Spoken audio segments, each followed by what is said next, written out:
Le Grand Soir Sud Radio. Philippe David, prenez la parole. Gérard Collomb s'est exprimé ce matin face aux députés de la commission d'enquête parlementaire sur ce qu'il faut bien appeler l'affaire Benalla. Et le moins qu'on puisse dire est que si la langue française est la langue de la République, selon l'article 2 de la Constitution, le ministre de l'Intérieur a beaucoup plus utilisé la langue de bois que la langue de Molière dans une audition qui restera dans les mémoires.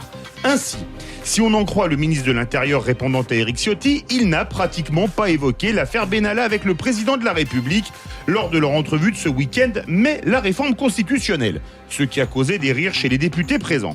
Répondant à Guillaume Larrivé, il a affirmé qu'il pensait qu'Alexandre Benalla faisait partie des services de police et qu'il n'a découvert le nom de Vincent Kras que par la presse.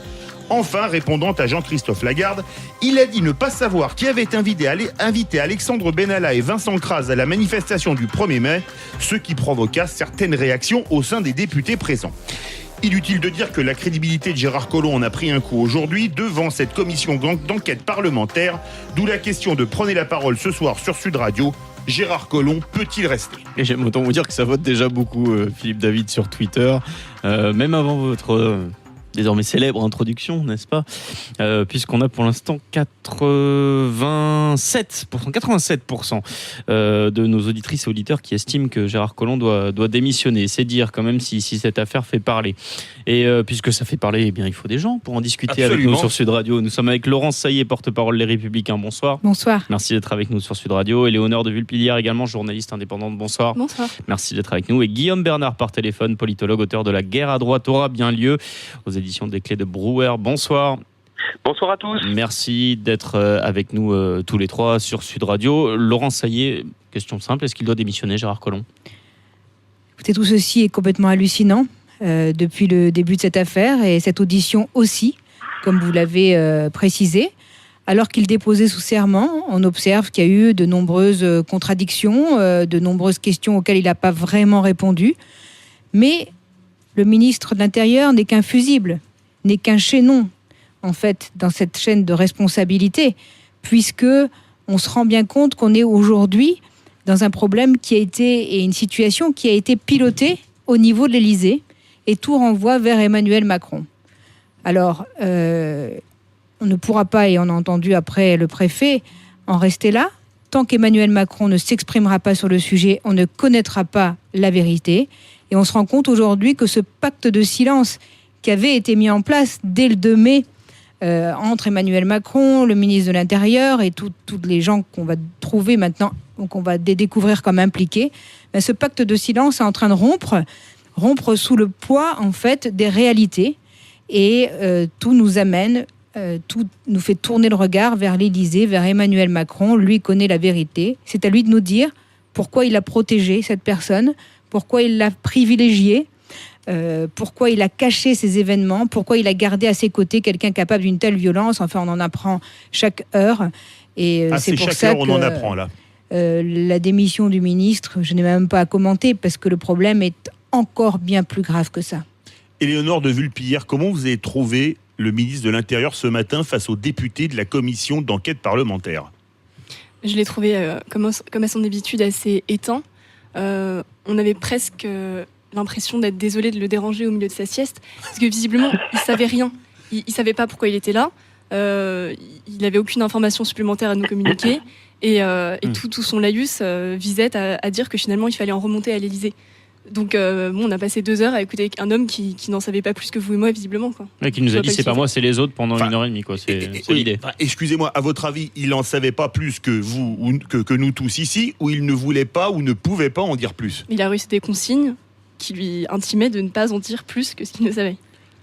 Qui peut imaginer aujourd'hui que le ministre de l'Intérieur ne connaît pas le garde du corps le plus proche du président de la République qui le suit au quotidien dans ses déplacements. Oui, que le patron de la police ne sache pas que cette personne-là ne soit pas un policier. Effectivement, il ne le connaît pas, et là c'est quand même très inquiétant. C'est un peu gênant. Et on peut s'inquiéter pour la sécurité de la France, parce que c'est quand même le premier flic de France et il est censé gérer tous les problèmes sécuritaires et notamment les problèmes de terrorisme. Mais je n'y crois absolument pas.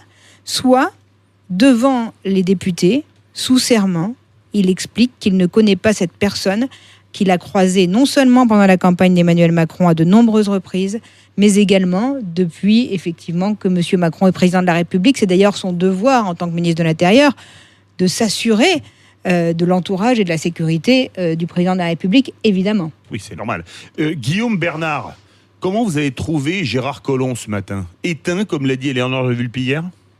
Oui, c'est sûr qu'évidemment, c'est un peu dans ses habitudes, dans son style. Ce qui est quand même évidemment intéressant, et ce sur quoi je crois tout le monde converge à peu près, c'est que soit effectivement il est un peu incompétent, soit évidemment il a, sinon menti directement, du moins omis de préciser un certain nombre de choses. Ce qui me paraît essentiel, c'est qu'il a cherché dans le fond à ouvrir le parapluie en indiquant qu'il avait, dès le 2 mai, prévenu le cabinet de l'Élysée et que c'était selon lui cette autorité hiérarchique qui devait mettre en branle le désormais fameux article 40 du Code de procédure pénale pour faire connaître à l'autorité judiciaire les exactions qui ont été commises le 1er mai.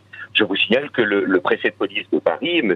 Delpuech, a dit également la même chose, c'est-à-dire que tout le monde en a référé au cabinet d'Élysée, et donc je suis parfaitement d'accord pour dire que l'affaire Benalla, c'est en fait l'affaire Benalla-Macron, c'est-à-dire que il a reçu une pression, il a reçu un certain nombre d'impunité, enfin il a obtenu une certaine impunité dont évidemment c'est l'Élysée et sans doute Emmanuel Macron qui le lui a accordé. Donc par conséquent c'est une affaire politique qui devient extrêmement grave parce que outre évidemment les exactions qui ont été commises, je crois que là il y a preuve par les vidéos qui ont été commises le 1er mai, il y a tout autour de cette affaire un ensemble d'éléments qui se surajoutent tout au long de ces dernières journées. Bernard, on va y revenir dans quelques instants. Vous restez bien avec nous sur Sud Radio, on est ensemble jusqu'à 19h. Gérard Collomb peut-il rester? Vous dites non pour le moment à 87%. On revient dans quelques instants. Le Grand Soir Sud Radio. Philippe David, prenez la parole. Prenez la parole jusqu'à 19h sur Sud Radio et on se pose la question de savoir si Gérard Collomb peut rester et ça réagit énormément tant sur Twitter qu'au 0826 300 300. Ouais, effectivement, 91%, ça a encore augmenté. 91% de nos auditrices et auditeurs pensent ce soir que Gérard Collomb doit démissionner. Voilà, vous êtes 9% quand même à dire qu'il doit tenir le cap et donc son poste place Beauvau, mais ça fait peu quand même pour soutenir le ministre de l'Intérieur. On va au standard au 0826 300 300. On est en ligne avec Paul qui nous appelle du Lot-et-Garonne. Bonsoir Paul. Bonsoir Paul. Oui, bonsoir. Alors moi je vais me positionner juste en tant que citoyen. Aujourd'hui, ce qui est dérangeant dans cette affaire, il y a plusieurs aspects. Le premier, c'est qu'on a demandé des efforts financiers aux Français sur la CSG, les carburants, tout ça. On voit de l'argent quand même qui est dépensé grassement pour un seul gars. Et ensuite, on a une fracture entre l'autorité, les forces de l'ordre et une bonne partie de la population. Et ce genre d'affaires-là, ça discrédite totalement les forces de l'ordre qui, par ailleurs, font un travail très difficile. Et moi, c'est là que Collomb, je l'attendais. J'aurais aimé quand même que par rapport à la défendre ces hommes de terrain qui ont une mission quand même par rapport aux attentats au maintien de l'ordre, qui est très difficile, il aurait dû démissionner. Parce que pour moi, le chef doit être exemplaire. Mais alors, je vais vous poser une question, puisque vous soulevez ce sujet. Je vous pose une question concernant justement la responsabilité des forces de l'ordre. On l'a vu, certains ont été mis en examen après le partage avec M. Benalla d'une vidéo, visiblement d'une vidéosurveillance. Est-ce que les CRS présents sur le terrain ce jour-là, ce fameux 1er mai, n'auraient pas dû tout simplement, s'ils en avaient peut-être pas la possibilité, attention, j'entends bien, mais est-ce qu'ils n'auraient peut-être pas dû mettre un stop à Monsieur Benalla, lui dire non, là c'est notre mission, ça n'est pas à toi de te mêler de cette affaire-là?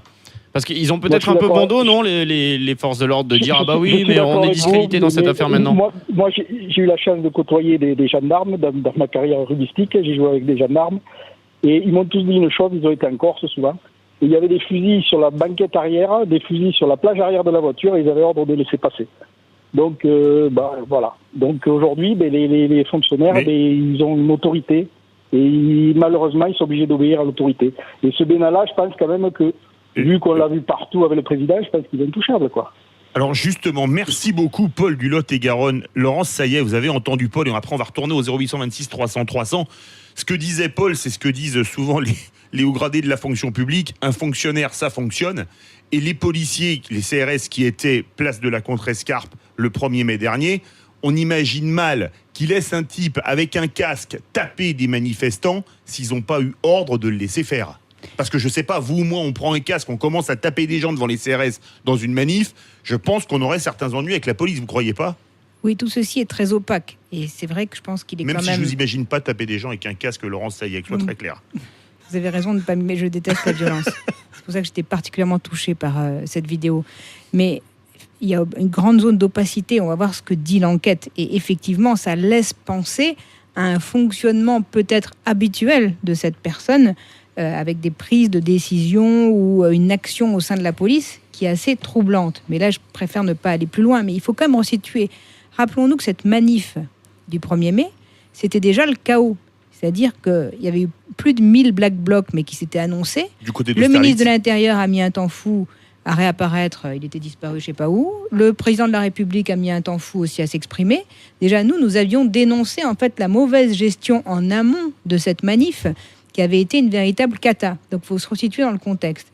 Effectivement, c'est choquant de voir qu'avec tout le travail des forces de police, qu'ils avaient encore le temps d'aller, soi-disant, chaperonner et biberonner un observateur qui, au final, est venu deux, là... même théoriquement, ou même avec deux, Vincent Kras. Voilà, et qui était là au milieu. Enfin, tout ceci est très compliqué, mais on a l'impression de découvrir un système élyséen, avec des passe-droits de certaines personnes qu'on considère comme proches, et qui ne doivent pas se soumettre aux règles, à aucune règle, que ce soit la justice ou le fonctionnement même, justement, de l'administration. Et c'est ça qui est angoissant. Et on retrouve cette gouvernance d'Emmanuel Macron de toute puissance, qu'il a déjà exprimée dans d'autres circonstances, avec ce sentiment de « je suis président de la République, je fais ce que je veux ». Et c'est pour ça, quand je dis que tout revient à l'Élysée, on pourra faire parler tous les maillons de la chaîne, mais les décisions, et on a entendu déjà avec les deux personnes auditionnées aujourd'hui, toutes les décisions ont été prises par l'Élysée et tout a été centralisé à l'Élysée. Et c'est pour ça que ça ne sert à rien. Bien sûr, il faut entendre tout le monde pour comprendre la vérité, mais que le président de la République, lui, détient cette vérité. On retourne au 0826 300 300. On est en ligne avec Patrick qui nous appelle de Toulouse. Bonsoir Patrick. Bonsoir Patrick. Oui, bonsoir. Bonsoir. Écoutez, je vais aller un peu contre-courant, tant pis. Ça va. Donc, sur le fond, je suis d'accord avec ce que vous dites. Ce Benalla, bien sûr que ce qu'il a fait sur le fond, il ne sait pas les choses à faire, bien sûr que non. Ensuite, Colomb, qui démissionne pas, à la limite, c'est le cadet de mes soucis. Si c'est pas lui, ça sera un autre. Quand on entend les partis politiques qui montent au créneau, je ne sais pas quel est le parti politique qui a patte blanche, parce qu'ils ont tous fait leur propre business, leur propre magouille. Donc, à un moment donné, il faut arrêter. Mais après, ce que j'aimerais, moi, c'est qu'à un moment donné, on soit aussi virulent, parce que ça va faire une semaine que ça dure, l'affaire Benalla. Moi, dans mon métier, j'ai été dans des manifestations. Je peux vous garantir que j'ai assisté à des lynchages, à des bastons, comme on appelle. Ça n'a rien à voir avec ce qu'on a vu à la télé. Donc, quand il y a eu les exactions des Black Box, on en a fait 2 jours avec, et puis ça y est, c'est fini, on n'en parle plus. Bon, à un moment donné, il va falloir arrêter et être aussi virulent dans les deux sens. C'est-à-dire que ce monsieur Benalla, il faut qu'il soit puni comme il doit être puni, bien sûr. Ensuite, que Colomb il démissionne ou pas, moi, honnêtement, je m'en fous. C'est pas un souci. C'est pas à faire ce qu'ils ont fait. Bien sûr, ils se rejettent la balle. Mais ils ont toujours fait pareil, ils feront toujours pareil. Mais après, moi, j'aimerais que ce soit les journalistes ou les politiques qui soient aussi virulents et qui soient aussi déterminés dans les deux sens. Il y a eu récemment, le dimanche soir, on a eu la finale du foot. Moi, je peux vous garantir que sur Toulouse, il y a beaucoup de choses qui se sont passées et personne n'en a jamais parlé. Donc, à un moment donné, il va falloir arrêter de toujours taper sur les mêmes. Donc, que ce soit Benalla ou un autre, bien sûr que ce qu'il a fait, c'est pas à faire.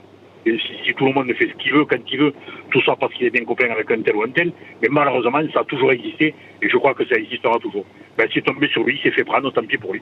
Voilà. Merci beaucoup, Patrick de Toulouse. On va faire réagir Éléonore de Vulpillère. Vous avez entendu Patrick de Toulouse qui dit ce qu'il a fait, c'est pas bien, mais que Colomb démissionne ou pas, ça ne change strictement rien. Est-ce que vous êtes d'accord avec cette approche de Patrick ? Je suis d'accord avec l'idée que la démission de Colomb ne changera rien au fait que, comme le disait Laurent Saillet, c'est au niveau de l'Élysée que tout se joue, et que Macron s'est volontairement entouré de personnes falottes, qui ont peu de personnalité, parce que de cette manière, il n'était pas éclipsé par leur talent.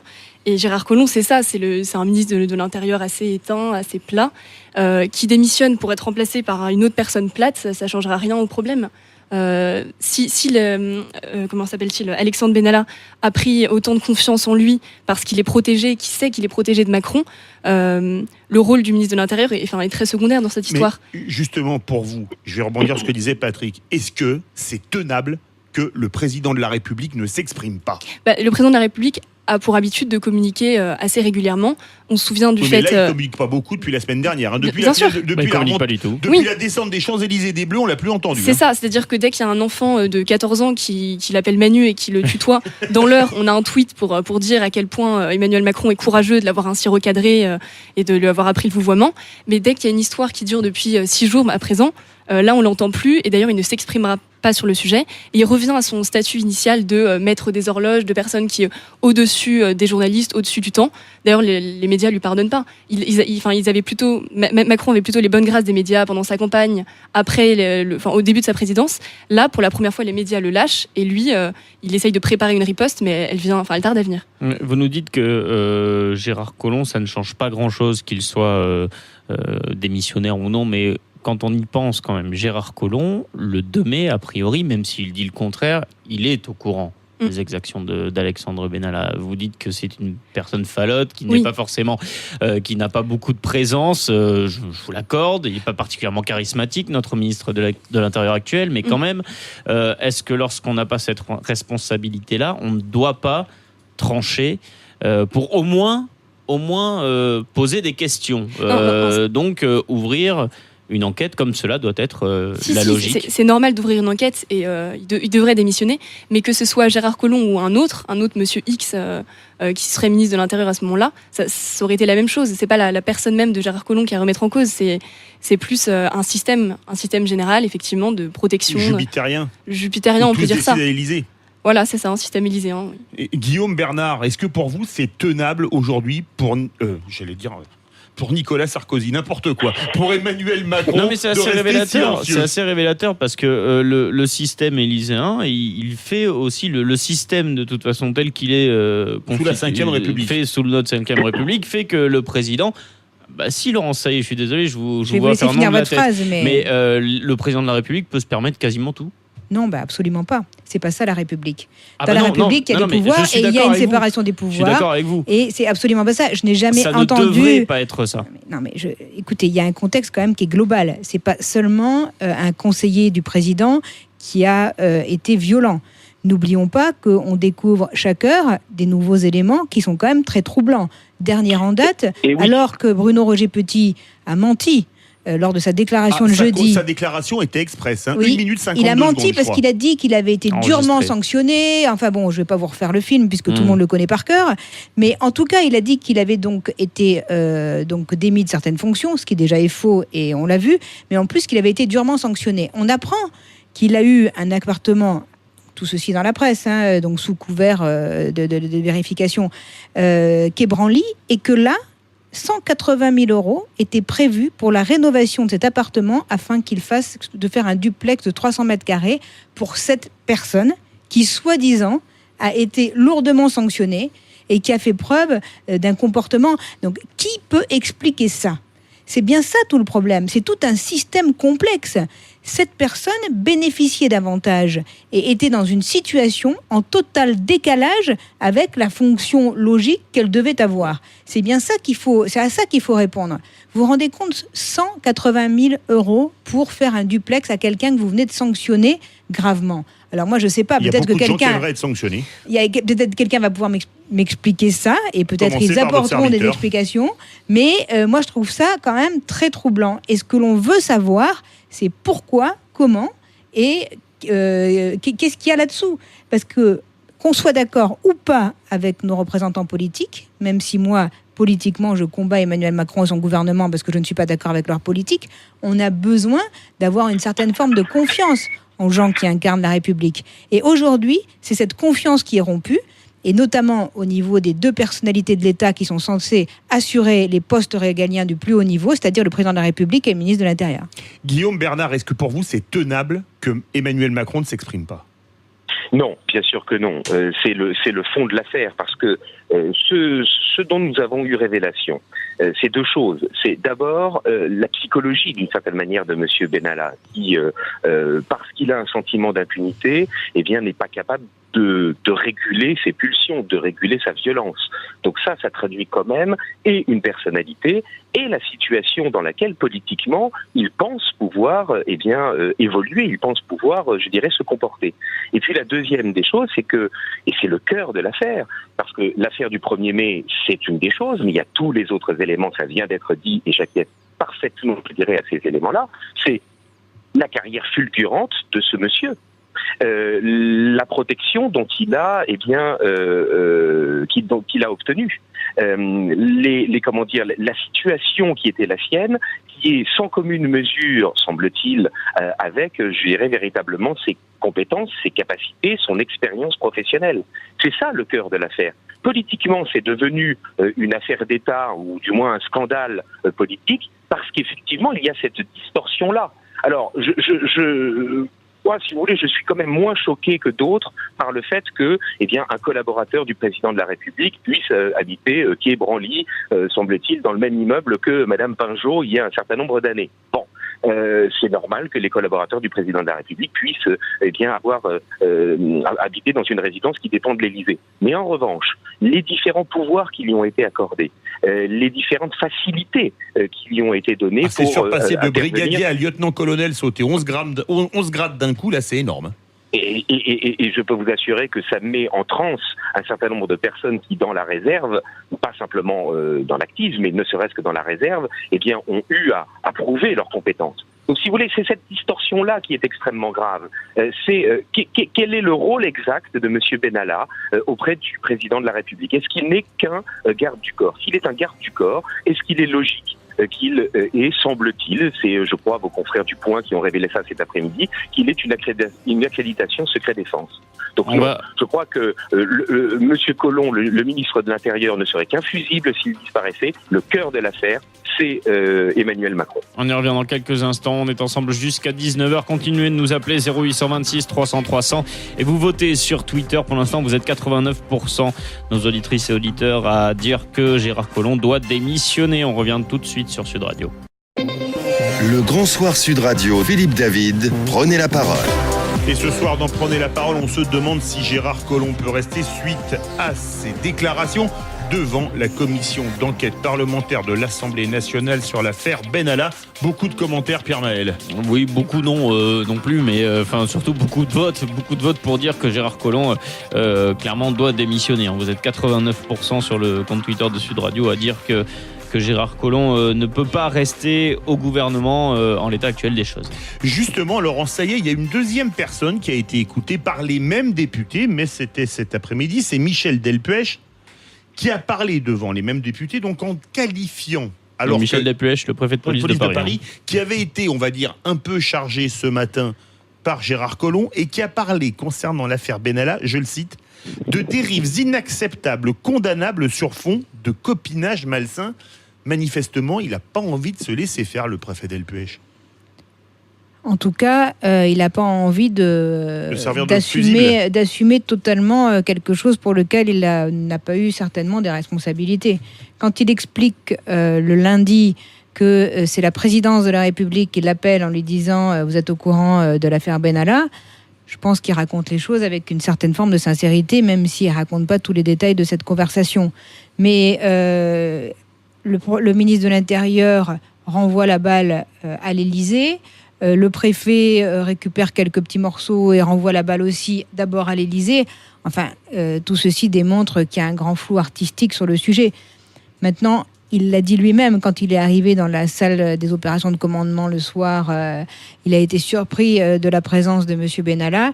Le ministre de l'Intérieur aussi aurait dû être surpris. Personne ne s'est posé la question. Comment il est rentré ? On pense que dans un PC comme ça, on ne rentre pas comme ça. Voilà, parce que même s'ils étaient soi-disant 40... en disant bonjour et en souriant. Et puis d'ailleurs, j'espère.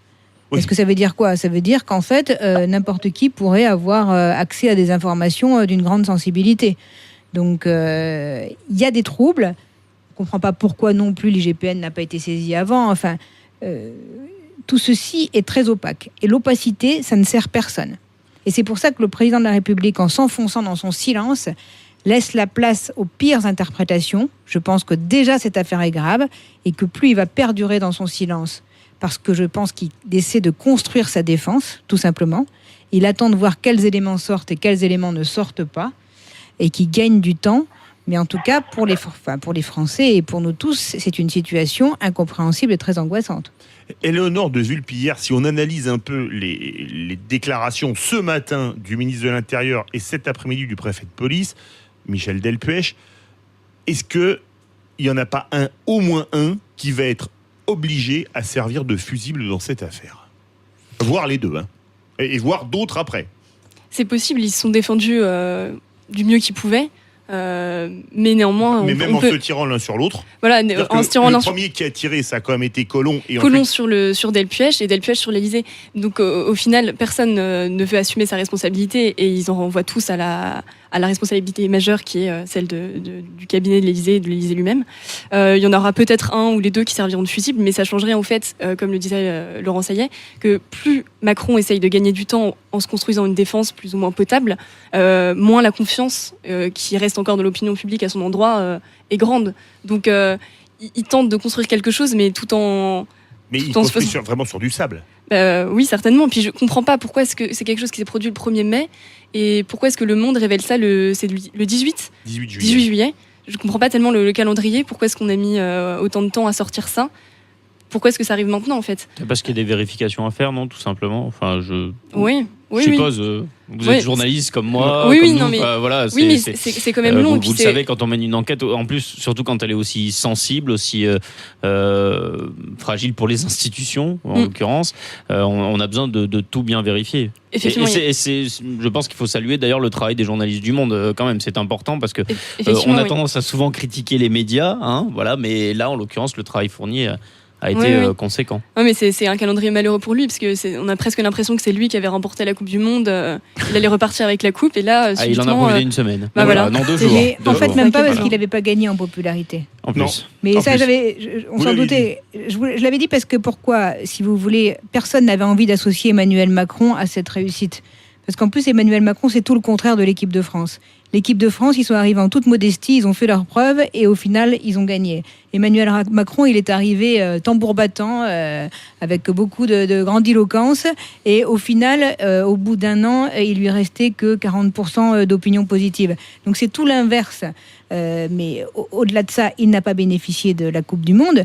Mais que ça tombe à n'importe quel moment, l'affaire est si grave que même en une période où normalement les gens sont un peu moins attentifs, plus en vacances, on se rend compte de l'impact fort parce que dans cette affaire, il y a tout est sombre.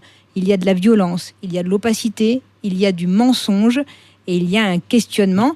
Et vous remarquerez qu'au final, les 2 auditions de la journée renvoient toujours à Emmanuel Macron et à l'Élysée. Et Guillaume Bernard, vous avez entendu les victimes qui avaient décidé de ne pas porter plainte, elles viennent de se constituer partie civile, on l'a appris aujourd'hui. Est-ce qu'à votre avis, les victimes qui ont été frappées lors de la manifestation du 1er mai, est-ce qu'à votre avis, elles auraient pu avoir subi des pressions ? Non, pas nécessairement, parce que, en l'occurrence, elles ne pouvaient sans doute pas savoir que celui qui les avait frappés n'était pas un vrai policier, mais avait en grande partie usurpé. D'autant, Guillaume Bernard, qu'une vidéo de Libération a montré que ces personnes-là n'étaient pas en reste, puisqu'elles avaient elles-mêmes jeté des projectiles sur les CRS. Et c'est d'ailleurs la raison pour laquelle Alexandre Benalla est intervenu pour interpeller, alors que ça n'est pas son rôle, on le rappelle, l'homme qui a été molesté sur la vidéo qui est à l'origine de cette affaire. Sachant que c'est sorti jeudi, ils auraient pu porter plainte dès jeudi, c'est ce que je voulais dire. Mais une fois que vous avez empêché la personne de nuire, vous n'êtes pas obligé de la molester au sol. C'est quand même ça qui est quand même extrêmement important. Mais je voudrais revenir un instant sur ce qui a été dit tout à l'heure, c'est-à-dire sur la question à laquelle nous n'avons d'ailleurs pas de réponse. Qui et pourquoi, l'information a-t-elle fuité ? Effectivement, avec 1 mois et demi de retard. C'est quand même très intéressant. Est-ce que l'objectif, c'était de briser la carrière de M. Benalla ou est-ce que c'était d'atteindre par ricochet Emmanuel Macron? Parce qu'il est bien évident que Emmanuel Macron se retrouve, surtout s'il est silencieux, surtout s'il ne justifie pas la carrière et l'impunité qu'il a apporté, semble-t-il, à M. Benalla, il se retrouve dans une situation assez compliquée parce que pourrait s'appliquer à lui l'article 68 de la Constitution et la procédure de destitution. Très difficile à obtenir puisqu'évidemment il faut une majorité des 2/3 dans l'une des deux chambres pour la mise en accusation, puis ensuite la réunion de la haute cour, c'est-à-dire les deux chambres réunies ensemble pour que elle vote la destitution. Il n'empêche que dans les termes mêmes de la Constitution depuis la révision de 2007, l'impunité qu'il aurait accordée à M. Benalla, les entre guillemets privilèges qu'il lui a octroyés, ou qu'il a permis qu'il lui soit octroyé, rentre dans la catégorie des manquements graves rendant l'exercice de la fonction très incompatible avec l'exercice de la fonction. Donc je crois que oui, nous sommes vraiment en face d'une affaire qui au départ commence avec le molestage de personnes à terre lors d'une manifestation en usurpant les signes des forces de police, et puis en fait on se retrouve avec une véritable affaire d'État avec un symbole politique qui est très grave, me semble-t-il, et qui justement va en contradiction avec les résultats d'une certaine manière de la Coupe du Monde, parce que qu'est-ce que nous avons dans cette affaire Benalla? Nous avons la rencontre et nous avons la protection réciproque d'un côté de celui qui est peut-être la meilleure incarnation des élites mondialisées, pour reprendre la formulation de Jean-Pierre Chevènement, et de l'autre côté, une certaine immigration quelque peu conquérante et arrogante en la personne de M. Benalla. Et donc effectivement, symboliquement et politiquement, c'est une affaire qui est extrêmement lourde. Justement, Laurence Saillet, quand on voit cette affaire, Benalla, on se dit qu'il y a un peu un mélange de Fait du Prince, version Louis XIV, de Sac, version Charles Pasqua, et d'appartement Quai Branly, version François Mitterrand. C'est ça le nouveau monde ? Ah écoutez, vous faites un résumé, ma foi, qui pourrait faire sourire si la situation n'était pas si grave. Mais, vous avez souri. Oui, je souris, mais cette situation n'est pas... Philippe, de dépit. Non mais, en fait, on se réjouit pas. Quand on aime la France, quand on aime la République, très clairement, on ne se réjouit pas de cette situation. Parce que jamais, à aucun moment, on n'aurait pu imaginer, même en connaissant bien la politique et les rouages de la politique, qu'un président de la République se comporte de la sorte. Parce que même si on laisse une part, évidemment, au doute sur certaines choses, néanmoins, après avoir vu cette vidéo où cette personne faisait preuve d'une si grande violence, Emmanuel Macron a décidé de garder à ses côtés et même à promouvoir cette même personne. Et rien que ça, si vous voulez, c'est quand même quelque chose de très surprenant. Et puis, comme je vous le dis, chaque heure qui passe, on tire le fil de la pelote et on se demande comment ça va finir. Merci beaucoup Laurence Saillet, porte-parole des Républicains, Éléonore de Vulpillère, journaliste indépendante, Guillaume Bernard, politologue, auteur de La guerre à droite aura bien lieu, publié chez Desclés de Brouwer, verdict Pierre Maël sur Twitter. 87% de nos auditrices et auditeurs de Sud Radio estiment que Gérard Collomb doit démissionner. Et de 19h à 20h, c'est Sud Radio fait son tour de France, on se retrouve dans quelques instants.